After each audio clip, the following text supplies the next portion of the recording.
Yeah, I'll react to that, sure. All right. Hey guys, next episode with the World War II series from the World War II channel. Original link top of the description. My name's Connor if you're new. I like to learn things, usually. I'd recommend watching the previous episodes. That is up to you, obviously. Preemptive, like the Winter War, December 1st, 1939. Let's learn. Let's go. It is a very rainy Saturday evening. I guess it's going to get really cold. 10 degrees, which is negative 12 Celsius in the next few days. Sounds fun. Let's go. December 1st, 1939. The possibility has been spoken of for the past couple months, while negotiations were happening between Finland and the Soviet Union. The possibility of war. Well, this week, that becomes reality. For this week, the Soviet Union invades Finland. Oh. Simo Haya is going to be waiting for you. I know I'm definitely butchering that name. Simo Haya? How? Simo Haya? The awesome sniper guy. I'm Indy Nidell. This is Andy. World War II. Last week, the British managed to capture an intact magnetic mine, Germany's new secret weapon, and have begun work on countermeasures. There was a naval battle in the far North Atlantic. The Japanese captured Nanning, the capital of Guangxi province, and in Poland, Jews are now forced to wear visible means of identification. And Finnish Marshal Carl Gustav Mannerheim tried to warn the Finnish government that the Soviets were not going to back down. They didn't believe him.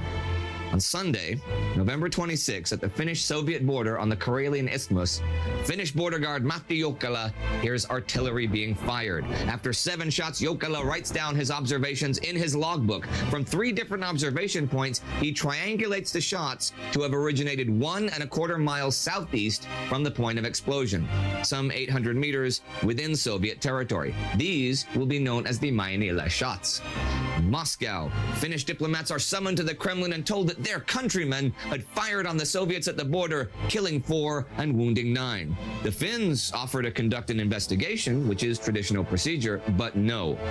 For the Soviets, this is a casus Yeah, I don't think the Soviets care about a investigation. belli. Foreign Minister Vyacheslav Molotov tells the Finns, the 27, that the USSR no longer feels itself bound by their Treaty of Non-Aggression. I should point out that Mannerheim had ordered all the Finnish border guns pulled back out of range to prevent just such an incident. So it seems impossible it could have actually been the Finns who fired the shots. Helsinki did point this out in a response to Molotov, but there is no reply from him. On the 29th, the Soviet Union breaks off diplomatic relations with Finland. Yeah, so this is like a classic sort of thing. I can think of 2 other scenarios where it was very likely a false flag operation.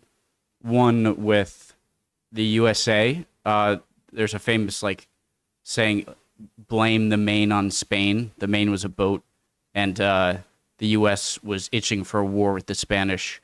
And also the Japanese, before attacking China, something to do with a Japanese train blowing up in Manchuria or something like that. So, yeah, false flag stuff. On the morning of November 30th, 1939, the Soviet Red Army launches a massive assault on Finland. On the stroke of 8 a.m., the air was suddenly filled with the whistle of shells, the echo of their detonation, the deeper boom of the howitzers, and the muffled roar of the heavies. From Kronstadt, the Russian fortification near the sea, came the distant echo of the great fortress guns. 30 seconds later, the horizon became a sheet of flame. The entire Finnish frontier was ablaze. Snow-laden trees flew through the air. Boulders, dirt, slush, and bits of farmhouses were silhouetted against the deep blue-red sky of dawn. Winding country roads disappeared in chunks as if the earth had cracked and swallowed them up. 26 Soviet divisions attack. over 450,000 men against some 130,000 Finns, and many of these reserves or even teenagers. 1,000 Soviet planes against 150 Finnish. To the world watching, this seems like an offensive that will quickly find victory. And to Red Army High Command, that seems such a foregone conclusion that many troops still have summer uniforms despite the onset of winter. As for the Finns, they defiantly joke, "They are so many and our country so small. Where shall we find room to bury them all?" By 9:15, the 1st Red Army battalions crossed the border into Finnish Karelia. The front there is 90 miles long and 10 miles deep. Kirill Meretskov is in charge of the overall Soviet operation. Klim Voroshilov, Commissar of Defense, wants it finished by Joseph Stalin's 60th birthday, December 21st. Attacks. Sorry, I stay hydrated, guys. Let me. Okay. The front there is 90 miles long and 10 miles deep. Kirill Meretskov is in charge of the overall Soviet operation. Klim Voroshilov, Commissar of Defense, wants it finished by Joseph Stalin's 60th birthday, December 21st. Attacks begin along basically the whole 800-mile border on every road. There are 5 invasion routes, from Karelia in the south to Petsamo in the north, with the 9th Army trying to cut Finland in half at the middle. Air raids begin on Helsinki, the capital, where 61 civilians die that first day. The photographs of those air raids will be endlessly reproduced throughout Finland in the weeks to come, used as an inspiration to resist. Jeffrey Cox wrote, "On every front I was to visit later, man after man spoke angrily of this afternoon of November 30th. I saw newspapers and photographs of the burning streets of Helsinki and peasants' houses and workers' flats all over the country. Not a little of the steel strength of Finnish morale in this war was due to the raid on Helsinki." The Finnish defenses in Karelia southwest of Lake Ladoga are known as the Mannerheim Line and are made up of trenches, bunkers, and concrete strongpoints. Thing is, there are small lakes dotting the region and dense forests that pretty much... I believe, actually, I think Canada has the most lakes. But Finland has I've seen, like, on Google Maps, just dotted with lake after lake after lake. Also, I'm going to go back, so we're at 453. If Finland were to be cut off, like right here, obviously it wouldn't be ideal, because then you're on, like 3 fronts. But I'd imagine the northern part of Finland is I'm assuming, pretty sparsely populated, and so you wouldn't be cutting off too many men. But again, it's not like you're just going to be attacked more easily. And maybe they could flee into Sweden or Norway, but then they might be pushed into war. I just don't know how much of Finnish material and manpower is above in this area. Where are we? 422? Noon of November 30th. I saw newspapers and photographs of the burning streets of Helsinki and peasants' houses and workers' flats all over the country. Not a little of the steel strength of Finnish morale in this war was due to the raid on Helsinki.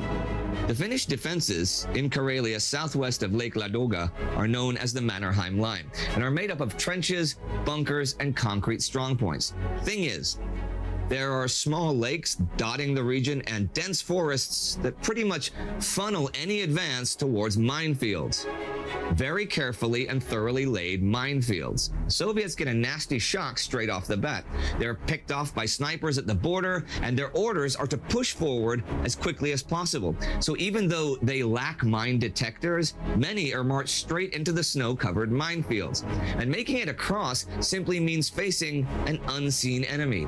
The Finns being masters of winter camouflage, but ones with machine guns. North of Lake Ladoga, there is no Mannerheim Line, but white-clad Finnish home guards on skis, at home in even minus 40-degree temperatures, could navigate with ease, and guerrilla fighting begins at once. Skiers appear out of nowhere, machine gun the masked Russians, and then disappear.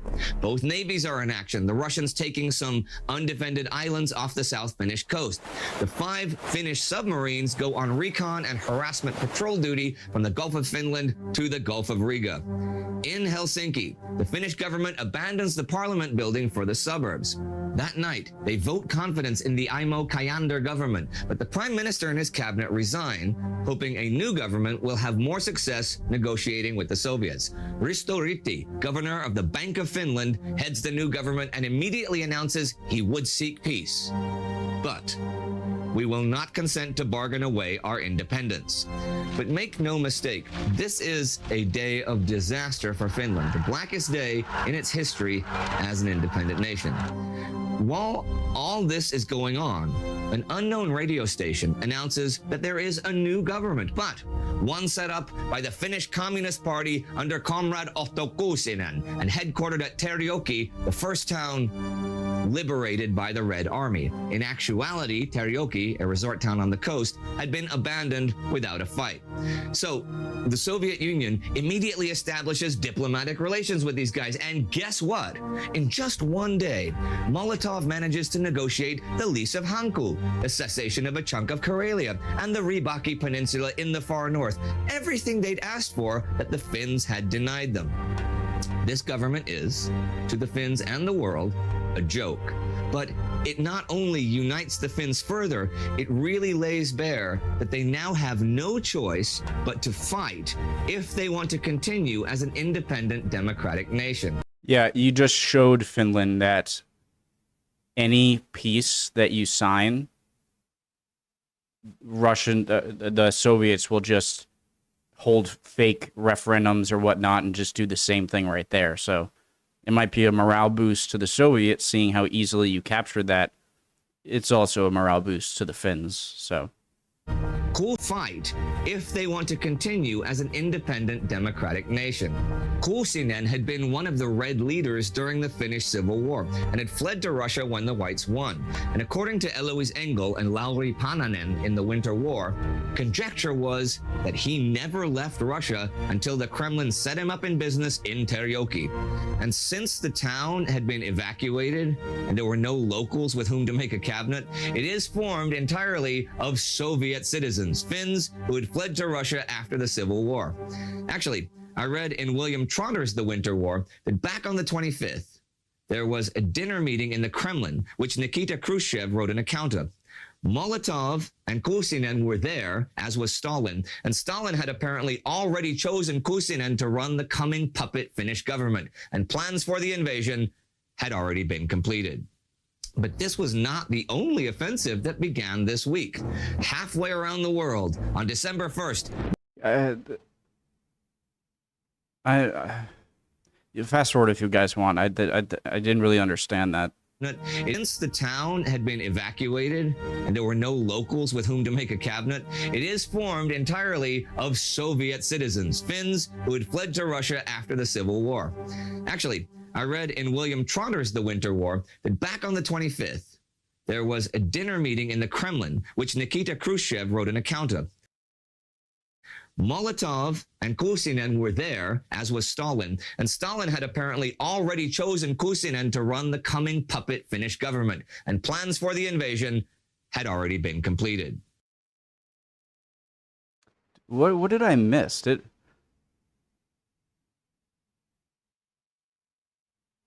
Oh, I think I'm confusing him with that other guy. Okay, I'm at 814.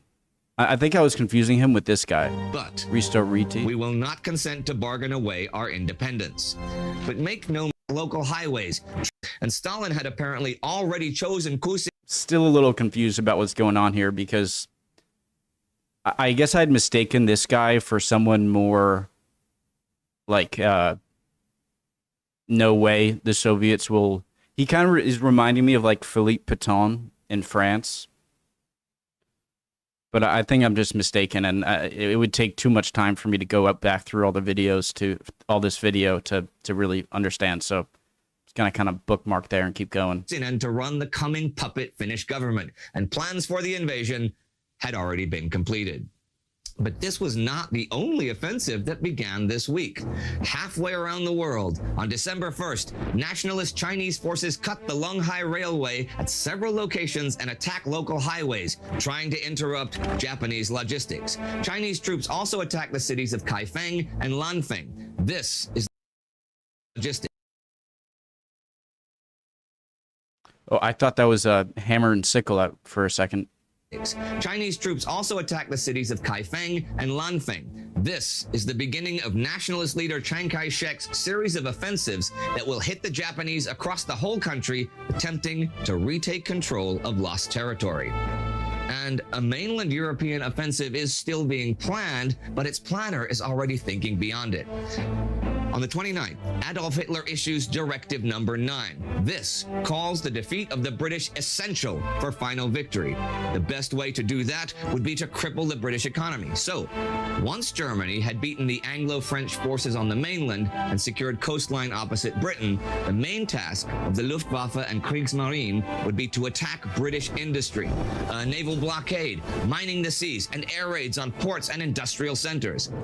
The mine lading they're already doing loads of, as we've seen, but now they increase the recon flight missions over the island nation. In London, the War Cabinet asked the Joint Intelligence Committee what all these activities meant. On November 30th, the committee replied that it was impossible to do more than guess at their significance. And the week comes to an end. A week of active war in Finland and China, a puppet government installation in Finland, and Hitler's ultimate objective issued. Two big series of offensives beginning by two powers that, in terms of population, greatly outnumber their enemy. We'll see how that works out in the coming weeks. But with armies the size of these involved in the fight, there will be blood. A very great deal of blood. If you want to revisit the Russian Civil War and learn more about a whole bunch of places the Red Army also occupied or tried to occupy, we did a Between Two Wars episode about that, and you can click right here for it. And please support our war effort by joining us at Time Goes TV or at patreon.com. Planner is already thinking beyond it. On the 29th, Adolf Hitler issued... So it seems like this, of course, the war started with the invasion of Poland. That's when most people believe it started. But it seems like the real world war is starting right now. As in, you know, it's not just Poland is taken over and occupied, and now the Soviets are fighting the Finns, and the Chinese and the Japanese are really fighting. They've been fighting for a while, but as you said, Chiang Kai-shek is doing a lot of across China offenses, and Hitler is eyeing Britain. Directive Number 9. This calls the defeat of the British essential for final victory. The best way to do that would be to cripple the British economy. So, once Germany had beaten the Anglo-French forces on the mainland and secured coastline opposite Britain, the main task of the Luftwaffe and Kriegsmarine would be to attack British industry, a naval blockade, mining the seas, and air raids on ports and industrial centers. How are you going to do a naval blockade against Britain? The mine lading they're already doing loads of, as we've seen, but now they increase the recon flight missions over the island nation. So there's like I said, this feels like it's really like World War II. It's happening. Love y'all. Hope you're all doing well. Would appreciate any comments down below. And any answers to my questions. You guys are always awesome with that. And I won't beat a dead horse and say again that, I guess I am, that, you know, the Soviets obviously crucial in ending the war, but it would be like if Germany invades Poland and then France takes advantage of that and invades and occupies the Netherlands and Belgium. And